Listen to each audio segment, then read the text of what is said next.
Since 1986, today's guests have gone on to be one of the most well-known, active, and loyal members of the Nudgee College community. For over 4 decades, Paul and Jo Curran have been the face of the Nudgee community, actively involved in all things Nudgee. In fact, they were one of the first married couples to start living on the college campus. Paul started as a boarding staff member in 1986 and joined the academic staff in 1991. He has held a multitude of roles such as head of boarding house, maths, English, religion, and marine and environmental science studies. As well as being past parents to both Joseph and Daniel, Jo is a driving member of the community, holding roles in the Ladies Auxiliary and Past Mothers Association. I cannot wait for this one. We've got Paul and Jo Curran. All right, Paul and Jo Curran, I'm so excited to have you both here for many, many reasons. But first, the big question I want to ask right from the top comes to Jo. I've got to ask, what was it like being a young woman living on a campus with 800 other boys for a fair chunk of your life, here at Nudgee? I think I feel very honoured and lucky to have been here and made all those connections. And I think I was also a little bit oblivious. We were just a young married couple. I immediately thought I was just like everyone's mum. So I probably didn't even realise that age difference probably wasn't as great as in my mind it was. You say oblivious. It sounds horrible. I'm sure to most young women to be in that sort of environment, but it sounds like you thrived in a weird way. Yeah, well, the boys were always respectful. Yes. I always felt safe. I always felt part of it and that I actually belonged here. Even before we were married, I would sometimes come to Mass on Sunday nights. And back then they had the stared stages where the brothers would sit and you were just in a little pews, and so we would sit back there and I would just go to communion with everybody. So, always felt connected and part of it. I love that. It's and thank you and congratulations on doing that role for such a long time. Paul, how much did you have to pay her to live here on campus? Tell us the truth. Look, obviously we fell in love with each other. We fell in love with the school, I guess, is the bottom line. So. That's amazing. And to be honest, I'm so happy to have you both on here. You are synonymous with boarding at Nudgee College, the two of you, because you've been doing it, or you've been living here on the campus for so long, and you've touched my life and you've touched so many of my friends' lives and countless people that have come through these gates. Tell me a little bit about boarding when you guys first came to Nudgee College. So from my understanding, it was in the 1986 you started working here, Paul. I started here in 1986, January 1986. As a teacher or in boarding? No, as within the boarding, I was doing my education degree at that point. Right. So I used Nudgee to put myself through uni. Smart. And you're probably not the only person that's done that. No. A well-worn path there. And so you were living on the campus from 1986? Yes, correct. And then as your relationship grew, and I assume you got married, and then, Jo, you moved here on campus with Paul? Yeah, that's right. And when was that? So we met basically at Teachers College when Paul was here boarding, and he was here watching a game of the firsts in cricket, and I remember being with my dad watching the first and thinking, oh, that guy's at Teachers College with me, so I wanted to introduce Dad to Paul. So my first real clocking memory of Paul introducing him to my family was actually at Nudgee. Wow. The first game. Yeah, but we got married at the end of 89 and then we moved. Paul had been in the single campuses, single residence, and you'd been also in the dorm. Living in the dorm with the boys, yes. Correct. And then were you the first family to live on campus? No. No. Mike and Wendy Senior were here prior to us, and Monica and Andrew C also had done a amount of time as well. So. And it's such a long time back, but do you remember, was that a moment where you sit down and you go, okay, honey, how do you feel about moving into, a boarding school campus with me? Or was it just a lay down misere that's what it was going to be? Well, it was just part of it, I think, because Really? Paul was already here. Yeah. And so I think the principal at the time had said to Paul, well, just keep coming and you can live on campus. And it was part of the ranch. So the ranch used to be where the Year 11s would live, and my brother actually boarded in that ranch. And so part of it was actually our home. That's amazing. Now, we first met, I remember it was O'Neill Residence where you both lived for how many years did you live in O'Neill, in that area? We did 10 or 11 years in that building. Yeah. So it's from its inception to right near the end. Yeah, Wow. Correct. So I started school here in 96, but I remember being on like a swimming camp in 1995 where we stayed in the building during the holidays. Yeah, that would be right. And then I yes. remember boarding in grade 10 under your supervision and care. What was your time like running the O'Neill residence? And I'm asking from a selfish perspective because it's my touch point for when you guys were in the boarding house. Sure. Look, we were a recently married couple, I guess. 95, we were probably married 6 or 7 years. I'd been running other dorms, but this became an opportunity for us to, I guess, take on some leadership, higher leadership within the boarding, and we took it on and probably didn't exactly know how intense that might become, because living with 121 boys, we had a townhouse obviously attached to the building, and we became the house parents more than heads of residence. It was a house parent job. Absolutely. Yeah, so. And Whereas The age of the boys as well was quite, it was from basically 9-year-olds through to probably 12, 13-year-olds. Yeah, amazing. Yeah. And kids from all around Australia and international as well. correct. Yes. I remember a few things from the O'Neill residence. I remember being on a swimming camp in 1995, and we were and do you remember a swimming assistant coach named Kevin Sargent? Absolutely. And he used to bang up and down the walls in the morning at probably 4:50, and he used to have this saying. He would say, "It's a beautiful day and it's great to be alive. I'm alive, I'm well, and I feel great." And he would repeat that mantra morning after morning. And I still remember that mantra. And sometimes when I'm feeling a bit flat, I say it in my head. It's a little Kevin Sargent special. And I also remember the first time that I stayed Gratitude in O'Neill. before gratitude was a thing. Gratitude before gratitude. I love that. And I just remember the simple things, this idea of being able to go into a boarding house and you've got all your friends there and just having a common room. And I remember in O'Neill, it was just a couple of couches and a TV. Yes. But as a young teenager, like, that's the bomb. Like, that's like where you hang out and you tell stories and you wrestle and, a lot more that we probably can't talk about. But that's just such a really, like, it's like the nucleus of the entire home. Yeah. What sort of memories do you guys have from those halls? Yeah, look, as I was saying, townhouse, top floor, bottom floor, whatever door we walked out, there were boys in close proximity, of course, and the common room that you speak of. Below that was the kitchen. That's and right. again, that was a major hub for everyone too.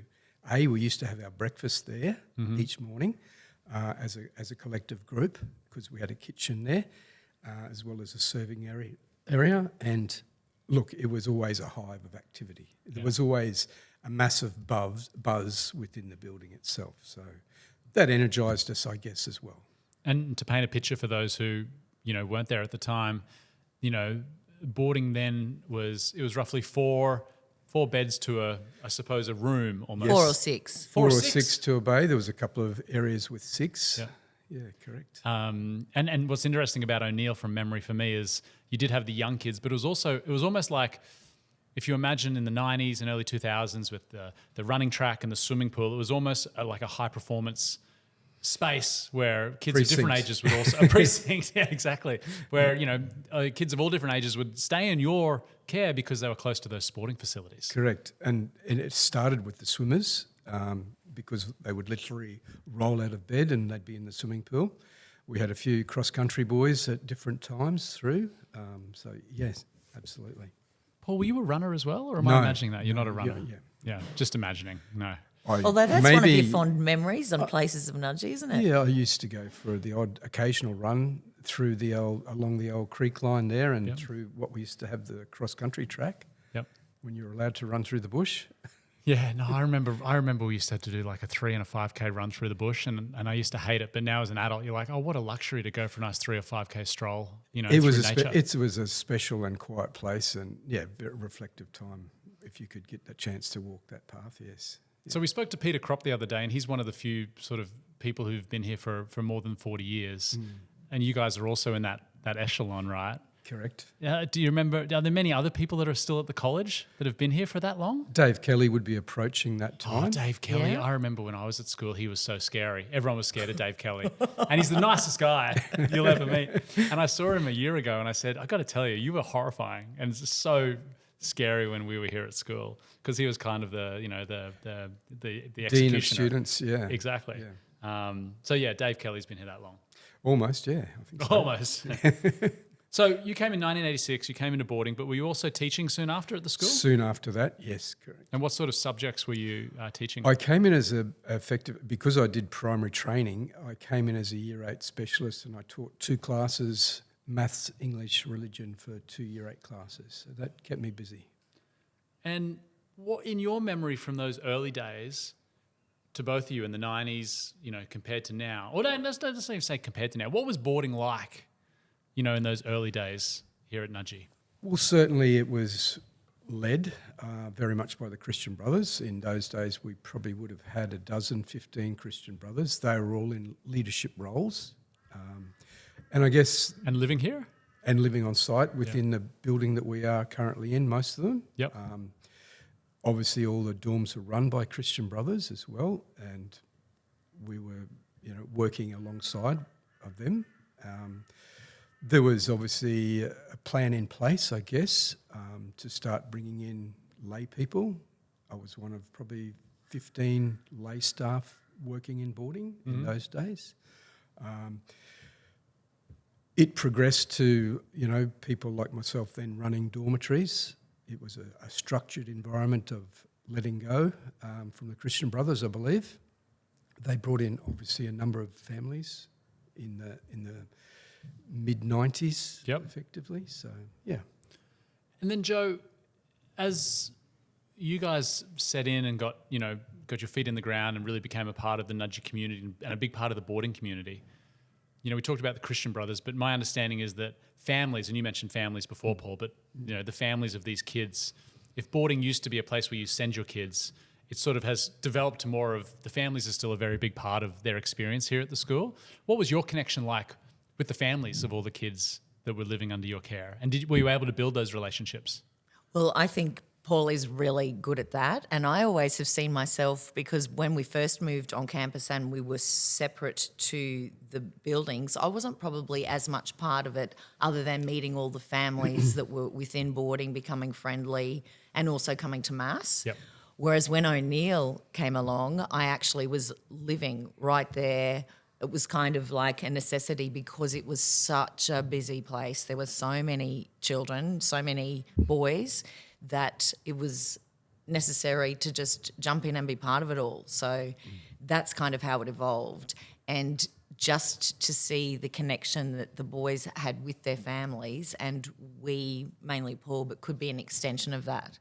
And even the other day, it was a very sad, like often there's like a sad occasion that you do tend to see families. But the fact that you could actually spend a whole afternoon with a mother because you looked after her son and you feel like you really know her and you know their story and their family.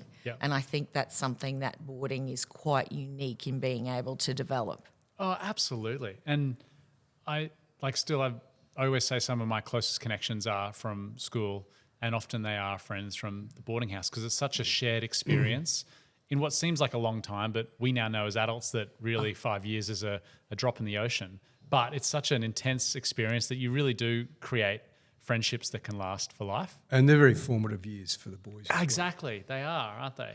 Yeah. And you see them grow and change. Like even when you had the younger boys, they were energetic and they were kind of bantering and in and out and were happy in your presence. We actually would see when they were a little bit older, like a bit of a physical step back. You knew they still wanted to connect and wanted your input, but it was much more on an individual, check their homework, that sort of basis, or help them with their laundry, that sort of thing. But very much by year 11, they would be back in. Paul's office would be packed. If I'd make him coffee after school, like that's when they sort of had a real physical step back in interest and human connection with you. I've got to ask, you mentioned laundry. I've got to go there. Like laundry is such a thing in my house, and I've got 3 kids. But when you guys have 121 kids, there must be lost socks and missed different coloured socks. And how do you deal with laundry? Oh my goodness! I guess it wasn't our direct responsibility to wash and clothe them effectively, but but it was I went away recently, and so did my wife, and our kids had to get themselves out the door into the bus. And one of my boys, who's 10, called his grandma because he realised that while he had his school jacket on, he still had his pyjama top on. So, so if you're dealing with 7, 8, 9, 10, 11, 12-year-old boys, like they're not fully thinking about their laundry. And just the biggest lesson was that if you put clean clothes near dirty clothes, they're all dirty clothes. Great point. Great point. So that was kind of a We bit of a certainly crucial would lesson. have a fairly stringent uniform check, particularly for the St. Pat's boys, because they were leaving campus as well. So for those that don't understand, St. Pat's had their boarders living at the campus for some period as well, Yes, right? correct. Well, that was because Nudgee at that time didn't have a primary school. So when Nudgee Junior closed, the boarders came here and were then bused to St. Pat's. Right. So Brother Ian Robinson, he would come in when they were all having breakfast, and then we'd load them onto the bus, and then they'd go off to school for the day. Oh, wow. So we would go to their parent-teacher interviews or their opening nights. Yes. Wow, really? Yeah, We were yeah. amazing. Part of Just two to make that communities, I connection. guess, Yeah. Now, I've got to ask also, if we talk about laundry, we've got to talk about food. Yes. Was it like being on an aeroplane where all the students were in economy and their meals came out, then you guys sat down to like fine dining in business class? Did you have your No, own? not at all. I tended not to, I didn't probably eat really in the dining room. Oh, you didn't? No, I didn't. Did you make your own food? You did We your own honestly, thing? Paul and I would, because it was so busy. Like we look back and it was so intense. I'll never forget one morning, Brother Ian came in and said, Happy Valentine's Day. And we looked at each other and was like, is it February the 14th? Like you just, because it was mornings, nights, I would go off and teach, you would go off and teach. Yep. And it was just a really happy but very busy existence. So I would have a rice cooker, we would do veggies, and we'd often have tuna because we decided no matter what happened, that wouldn't spoil. Because sometimes Paul would think, okay, I can quickly eat now, but something might happen or you would have to go out. So Oh, good. You couldn't tell the students that because you have 121 different pallets in that house. They'd all be lining up at your door for some fresh rice and veggies. but we were lucky because the boys used to get to come up early, so they were often first fed, Yes. the younger dorms. I remember when I was there, and this might have been in grade 11 and 12, maybe in O'Neill, but we used to be able to walk down to, I think, the Domino's or Pizza Hut, and they'd do $5 large pizzas for Yes. the Nudgee kids. Yeah. Oh, that was a dream. And when we were on Sunday duty, we would always end with a Macca's run. So two boys would help and we would get everyone's order what they wanted. We'd go and do like a Macca's run and bring it all back and then divvy You it out. didn't. We did. It used to take, it was True a story. big chunk of our Saturday Yes. afternoon. But when you're a boarder or a kid, like what a great thing to look forward to. Well, it's so back simple. then. Back then, yeah, totally. Yeah. But if you know that on Sunday afternoon or Saturday afternoon there's going to be a cheeseburger and fries that come your way, like that's the best. Yeah. That's all you could dream about. Yeah. And was that just initiatives that you guys thought of, or is that or did Yeah, it- well, I how guess did there that was come less about? freedom. Like, Yeah, more we, freedom. we weren't allowing Less the younger because- boys to walk that far, I guess. Oh, I see what Whereas you mean. Yeah. now they've got something much closer on tap. Yeah, and I've got I don't want to get too, or we can get deep, but like, how did boarding change? And I'm asking this because I have young kids now, and when I was in boarding school, we didn't have mobile phones. How has boarding changed since then with the introduction of smartphones and communication? Because I'm sure it's changed the experience. Oh, look, massively. And, positive contact with parents, we accept that. And then, of course, they can run to their parents at any point in time, I guess, and that causes problems on Well, that's occasions. true because if they're upset, oh, Mr. Curran, Yeah. I'm upset at you. Call mum and dad straight away. Yes. This isn't fair. You wouldn't believe what just happened to me. Yeah, true. Yeah. And that was certainly the case. Incidents of that certainly would have occurred. To have some level of control, particularly with the younger boys, we do request that they lock their phones away in a central charging area. So we do that on a routine basis. No, true. I can hardly sleep with my phone next to my bed, so I can't imagine a young kid, in the same situation being able to get any sleep. but often what we'd find was sometimes the opposite. Like the parents might ring and say, he only spoke to me like for 2 minutes. He seems like, and we're like, yep, he's happily engaged because there is so much to do and so much grounds and places to be. So that was probably a lot of your That experience was our too. experience. It's a recent phenomenon, the dependence of mobile phones and boys, I guess, yes. Yeah, that's a huge element to deal with. And gaming is obviously, in a negative side to that as well, I guess. Yeah, definitely. Yeah. And then, so that was O'Neill. Where did you guys move to after O'Neill? Did you go to a different area in the school or a different? Yes, we did. Boarding house? We moved down to the residences down the back after 10 years in O'Neill. We had some time out and lived down the back, and I worked in the Year 12 dorm. Oh, really? Yeah. Oh, God, I have fond memories of Year 12 dorm, being a boarder. It was just a wonderful time. Because you're with your friends, you see the finish line, you've got so much to look forward to. Yes. And I remember little things like sitting in the common room watching State of Origin with all your mates. Like, there's just so many. And the crows, you know, waking you up every morning. Yes. Well, no, that was Year 12 dorm was my starting position, and to come back to it was another great experience for me. Whereas when we moved down the back, our focus was really different because we were lucky enough to adopt 2 children.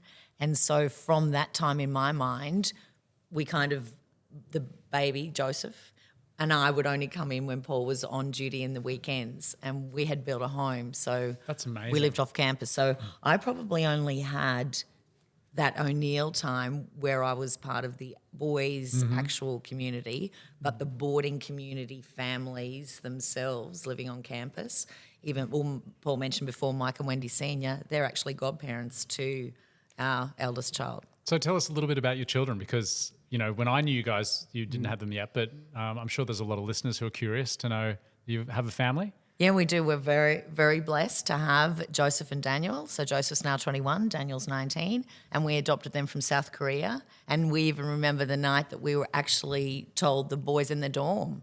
So it was you're really making me feel emotional it just was thinking about that. That's amazing. So really, Nudgee to us is where our Nudgee family, but also our own family. Yeah. And in thinking and reflecting, it's like the chapel, which I mentioned before, that really is a special place to us for lots and lots of reasons. But both our boys were lucky enough to be baptised and welcomed to Australia. We called it, that's their part, was both of them at the Nudgee Chapel. That's amazing. Yeah, so it was That's really really good. nice. And then even outside the chapel with the Rose Garden area, the day before we got married, we didn't get married at Nudgee, but the day before we got married, 2 Nudgee staff who had done all our videoing and photography wanted us to be walking all around the Rose Garden, because that's where Paul was living, Yep. getting all video of us to be attached to our wedding video. So I love that. Yeah. And Jo, you've been very involved in the school though in many ways. Also, you were a president of the Ladies Auxiliary, is that right? yeah, so I was really delighted to become a mum, like a Nudgee mum, and then it ended up being quite involved with the Ladies Auxiliary. And that for me was wonderful because you get to meet mums across all the grades, and that is something that has still continued to today because now I'm part of the Past Mothers Association. And a lot of people think, why on earth would you need or have past mothers? And I just think that's what Nudgee's depth is. It has such beautiful history, such beautiful tradition, but always with the goal of the boys being current and moving forward while honouring what has gone in the past. So I don't think it's ever like trying to hold on to what was. Yeah, that's a big difference, isn't it? I think so Yeah. too. I think honouring and seeing what was that you then continue to build on. So I don't think past mums is like trying to hold on that you're still involved in something. It's that we do have that connection. We do have the value of the whole community and can actually still hopefully add value, connections and be part of Nudgee currently. Yeah, that's great. Amazing that you're a part of both those groups. And you often, we've talked a lot on these podcasts about the mums of the Nudgee community, but they're such an important part of the fabric of this place. Obviously, they don't go to school here, but they pretty much do invest a good 5, if not 6 or 7 years in Nudgee College and the experience. Absolutely. And even on open day here, like the past mum, like the alumni was part of a stand, and even to talk to the young mums, and you can see them, they've got the little boys around to say that you actually have a place here. Yeah. Like you actually will be valued, you will have something social to be at and be able to contribute and be part of it. Yeah, I love that. Well, for anyone who's listening who's a mum that's thinking about coming to Nudgee, like what a great community that you can be part of. Now, if you're watching on this on YouTube, I've got a little cherry ripe thanks to Jo, so I'm going to be nibbling on this as we finish our chat. Thanks for bringing it in. I'll direct the hard questions at you now, Paul. Sure. Joking. So we talked about boarding in the past. Yes. Bring us into the future. I've had a walk through the dorms a year ago and I was blown away. But can you describe for people listening what boarding's like at Nudgee in 2026? Sure. And I guess just reflecting back on the past, when I first started here, 300 boarders, we had year 8 boys in double-decker beds. A single locker that they would share beside the bed. Really? Yes, in the buildings up here. That's phenomenal. And then we progressed to bays and some individualising of some rooms. Yep. These days, the 320 boarders all have individual rooms. Is that right? Correct. Yes. See, when I was here, it was a privilege to have one of the single rooms. Yes. Because there were very few of them. Yes. So everyone has their own room. Everyone has their own individual room. And I remember from my tour, the bathrooms were sensational. They were indoor-outdoor bathrooms with amazing airflow, which I'm sure is important. Yeah, that's a very important factor for boys and hygiene and smells and all those things, yes. And how do you think the culture of boarding has changed? And again, reflecting on where we'd been, we had horizontal groupings of boys. So year 11s were in their own dorm, year 12s were in their own dorms and quite isolated from each other and at different points. But these days it is within a precinct and they're vertical groupings of boys. Interesting. So 3 dorms of 9, 10, 11, 12, the younger dorm of 7 and 8s. So takes a lot of the testosterone out of the thing and makes for a lot better identity for your own house. But then collectively you're all part of the boarding community. So it's a gentler, it's a gentler, softer place to be. That's interesting because I loved being with my grade, but I can see there's so much validity to what you're describing as well. Yes. Well, if you're listening and you haven't seen the dormitories, I don't know when they do walkthroughs, but it's definitely worth the experience to walk through the Nudgee dorms and have a look at those facilities. I feel like when I was here, I might be exaggerating with time, but I feel like we had 800 boarders here when I was in the 90s. I feel like it was peaked in the mid 90s, about 600. 600. Close to 600. Okay, so a little bit of poetic license. In terms of your style, Paul, you've said before that you've had a focus on connection before correction. I think that's a really powerful statement, but I'd love to hear what that means to you. Sure. Look, I guess teaching is a game of patience in many regards, and sometimes you can go and bark at kids and don't earn too much respect by doing that, I guess. Whereas if you take a different slant to the approach and say, well, if this is going to be a long-term arrangement and relationship with you as the individual student-teacher, let's make it work a little bit better. Let's look at some longer-term goals. So, if you just let them in, engage with them a little bit more, you get so much more rewarding experience and cooperation. Honestly, like families are so lucky and fortunate to have had the two of you looking after their children. It's really, I love that approach. Sure. And we're very lucky. We're very lucky, but 40 years of being involved in the school, and Joe's not too far off that as well since you started. Why the one school, pardon me, the one school, the one community. Why do you think you've both stayed so incredibly loyal to Nudgee College after all these years? Look, it's a little bit of a vocational experience in some regards, but also there's been no valid reason to leave either, because the communities keep changing, evolving. Next year there'll be a group of new boys come through. Yeah. There'll be a start of new relationships. At the same time, we're continuing relationships with past students. Yep. But also, some of those past students are now sending their sons here. And I'm seeing that because my era, they've all got sons in grade 5, 6, 7, 8, through to 12. I haven't had grandsons come back through. That's when you know it's time. That's when you know that they need to roll you out of here. Correct. What about you, Joe? Why do you think have you ever looked at Paul and gone, honey, we got to let's get on the bike and run out of here? I don't think so. I think it feels like home. I always have that sense of belonging, of safety, of connection, and they say the Nudgee spirit and it's like a family, and to us that's real lived experience. It's not just cliche words. Yeah. All right, this question might put you on the spot a little bit, but the college is celebrating 135 years. You guys have spent nearly 30% of that time here, which in itself is incredible. Is there one significant event or action or moment that stands out for you two above everything else in your time here?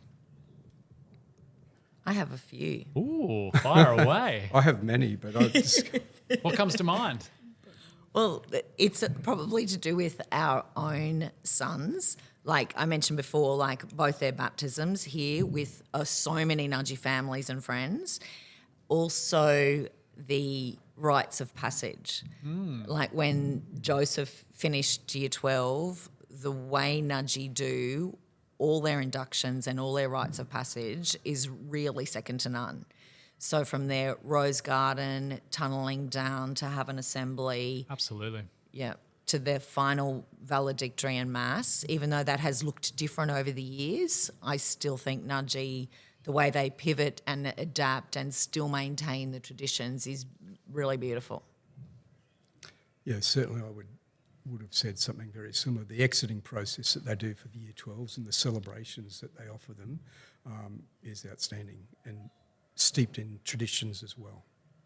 And just to go on a little bit, I guess from the many different experiences that we have, and sometimes we see the happy times, sometimes we see the sad times. Of course. With boys, and we accept that as part of life, and we're happy to have walked a journey with those boys. My final question is if you could give one piece of advice to a prospective family considering Nudgee for their son's future, what would that piece of advice be?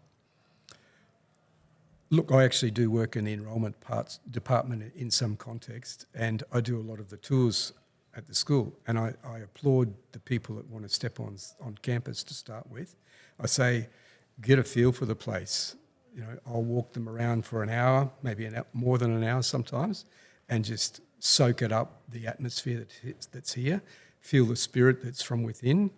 I think that's the best piece of advice. And look, at the same time, I try and offer an authentic experience for them. I say, Nudgee is a fantastic school. Does it work for 100% of the boys? No. But, you'll gauge some sort of feeling of what's here, what opportunities are presented for the boys. That's a great answer. Yeah. No, I agree, because I love my time here, but it's not perfect for everybody. And I think walking around is a great chance to get a feel for it. We've talked a lot about Nudgee spirit on this podcast, and people used to say Nudgee family, and now it's more about Nudgee spirit. And Yes. But I think even just walking around this campus and seeing kids go in and out of classes, or people working in the tuck shop, or going down to the sports areas where there's facilities that people are training and prepping on, you get a feel for the place, and you need to decide if you want to be part of this environment. Yeah. And Jo, what about you? I think once you walk on, it's hard to be underwhelmed. It's just beautiful facilities, surrounds, state of the art in so many areas of their education. But I do think you would be hard pressed to walk around at any stage, because it's a living, breathing campus. It really doesn't go to sleep. It's also a beautiful school, education facility, teaching and learning foremost, but it's people's homes. Yeah. And look, you guys have been the stewards of a lot of people's homes over many, many years here. So thank you for all your time and service to the college. From my era, everybody knows Paul and Jo, and you guys are just such amazing people. And I'm sure when you walk around this community, you probably get stopped every 5 steps because you know someone or know their family, and you've impacted their lives in some way. So thank you for joining us on the podcast. Thank you for having us. Thank you very much. Yeah, it's a pleasure to see you both, and good luck in the next step, wherever it may take you both and your family. Thank you very much, and to you too. Thanks, Wes. Paul and Jo are just such beloved members of the Nudgee College community, and you only have to say their name to a current or past parent or an old boy, and they will readily recount a story of both Paul and Jo's impact on the college. Now, if you enjoyed this episode, be sure to stay tuned for next week's episode, where we sit down with one of Nudgee's most beloved and longest-serving staff members, Peter Crop. You're renowned for always shedding a tear as you're announcing the names. It may have from time to time occurred, yes. I suppose I'm passionate, but I honestly believe sometimes because I was so stuffed. I was just fatigued. When I'm fatigued, get emotional. But